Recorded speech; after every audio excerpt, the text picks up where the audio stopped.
D'ailleurs, pensez à vous abonner, liker, partager, c'est important. Et puis voilà. Bonne vidéo.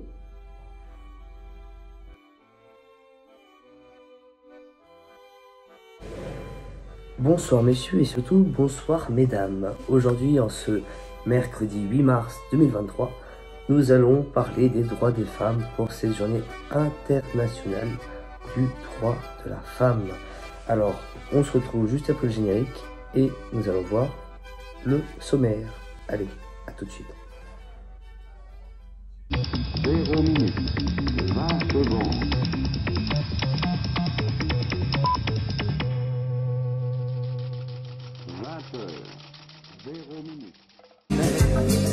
Vos sourires nous attirent et nous les aiment. Alors aujourd'hui, c'est quoi? C'est le 8 mars? Et ben allons-y, faisons une vidéo pour parler de vous les femmes. Sachant que vous avez pu avoir des droits, des égalités, des devoirs qui n'étaient pas forcément assez incroyables au niveau des années 50. Parce que si on compare 2023 et 1950, c'est pas du tout la même chose. Du coup, justement, voici le sommaire. On parlera de l'évolution de vos droits, les femmes, en 3 temps. D'abord de 1945 à 74, ensuite de 75 à 2003, et ensuite de 2004 à aujourd'hui. Vous verrez bien que en 3 temps, il y a eu beaucoup d'évolutions, beaucoup de changements. Donc, je vous dis pas ce que c'est précisément, mais je veux dire, c'est assez crescendo. Vous allez voir. C'est riche, il y a de la politique, de la culture, de tout. Vous allez tout comprendre avec des dates, c'est tout rempli, alors c'est parti. Et ben allons-y, c'est maintenant.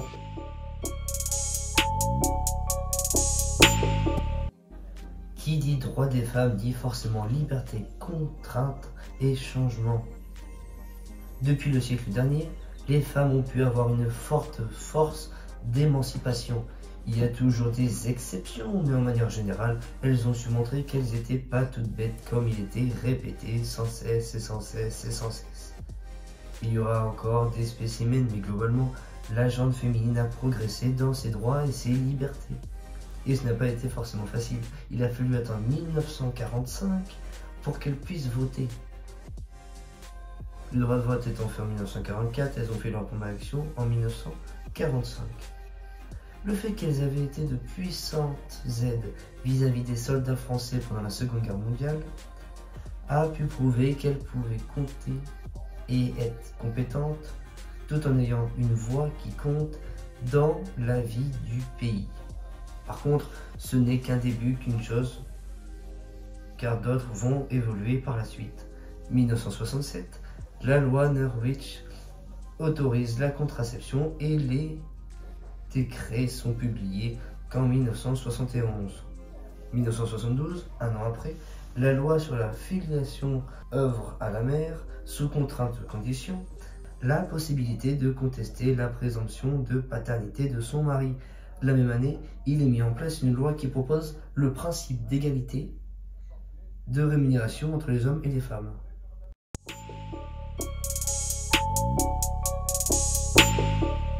Une femme va révolutionner et inscrire sa trace dans l'histoire, celle de France, sous la Ve République. Il s'agit de Simone Veil.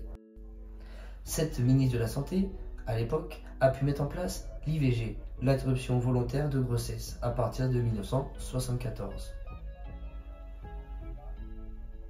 Il faut savoir qu'elle a été mise à partir du 17 janvier 1975. Simone Veil était ministre dès 1974 et pile dès son entrée, elle s'est occupée de faire ça en 1975, dès le début de son mandat, on va dire, en quelque sorte. 1975 toujours, les femmes ont maintenant le droit de divorcer par consentement mutuel. La parole de l'homme marié n'est plus au centre. Il n'y a plus le monopole de son épouse. Il ne peut pas choisir comme si c'était son jouet, son enfant, enfin autre chose. Il ne peut pas s'amuser à dire ça. C'est ça le concept qui a évolué depuis les années auparavant. C'est ça la chose, on va dire. 7 ans plus tard, en 1982, est instaurée la première journée des droits des femmes. La France étant sous la présidence de François Mitterrand depuis 1980, depuis le 10 mai, élection d'un socialiste pour la première fois dans la Ve République. Donc dans un esprit socialiste, il y a eu plusieurs mesures d'annoncer telles que le remboursement de l'avortement par la sécurité sociale dès septembre 1982, donc un an après l'élection de François Mitterrand. Le lancement d'un projet antisexiste, la suppression de la notion de chef de famille. Chef de famille, on aura compris que c'est le conjoint, le père, le mari et tout, etc. Voilà. C'est assez rare que on puisse se dire tiens, le chef de famille c'est la mère, même si c'était possible. Ensuite, pour reconnaître le viol entre époux, il a fallu attendre le 5 septembre 1990, soit 8 ans après. Au niveau des femmes décédées étant célèbres, Marie Curie sera la deuxième femme à rentrer au Panthéon en 1995. La deuxième. Passons maintenant à notre 21e siècle, avec une rallonge qui a pu servir le passage de 10 à 12 semaines du délai légal de recours à l'IVG en juillet 2001. Ensuite, le domaine politique aura le droit à des avancées dans la parité car en 2003, nous avons pu assister à une loi qui a instauré la règle de l'alternance des candidats de chaque sexe sur les listes présentées aux électeurs.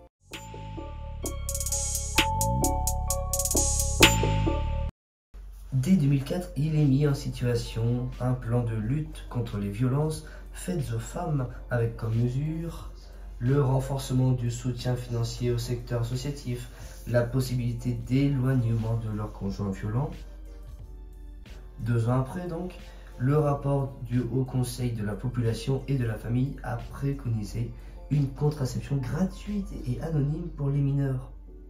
Donc vous pouvez enfin sortir votre téléphone, puisqu'il a fallu attendre 2007 pour avoir un numéro de téléphone national destiné aux victimes et aux témoins des violences conjugales. Les années passent et les mesures se font progressivement dans leur avantage. Depuis 2017, il s'est propagé une libération de la parole, une lutte intensive contre la violence, la PMA, un droit d'avortement renforcé et d'autres accélérations, et toute une liberté avec le mouvement qu'on appelle MeToo. MeToo, c'est vraiment quelque chose qui s'est propagé comme une traînée de poudre en se disant regardez, c'est lui qui m'a fait ça. Après, il y aura toujours des femmes qui vont dire lui il m'a fait ça, mais dans le but de se dire tiens, si je fais ça, je vais peut-être pouvoir gagner de l'argent pour faire ça. Voilà. Certaines le font, certaines ne le font pas. Il faut savoir différencier les menteuses et malheureusement celles qui ont vécu le drame. Aujourd'hui, du coup, on est en 2023 et l'inégalité n'est pas partout, notamment avec les salaires inégaux, un plafond de verre, des insultes, des maltraitances, etc. Mais l'émancipation n'est pas encore terminée pour les femmes par rapport à la situation catastrophique d'avant. Le reste donc est à venir. Mais maintenant, place au club des 5 avec 5 femmes qui ont marqué l'histoire culturellement, scientifiquement et politiquement parlant.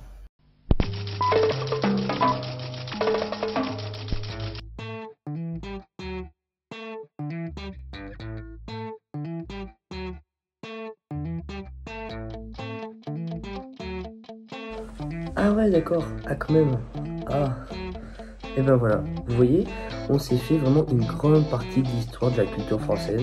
C'est important parce que ça nous permet de savoir comment évoluer les mœurs, comment évoluer les valeurs, les normes et tout par rapport à vous les femmes. Et pour les hommes qui regardent la vidéo, ben voilà.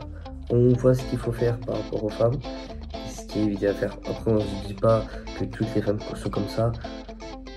Ça peut varier, il peut y avoir des exceptions, comme Frida Turner ou d'autres personnes. C'est toujours des cas particuliers. Je vous avais tous une personne en tête, mais bon, voilà. En tout cas, la vidéo est terminée. On se retrouve une prochaine fois. On verra pour quel sujet, en fonction des thèmes, des tendances. Sûrement peut-être pour un hommage. On verra comment ça se passe. Voilà. Alors maintenant, on connaît la morale de fin. C'était Nico. Passez une bonne matinée pour les leftos et une bonne soirée pour les couches tard. Ciao.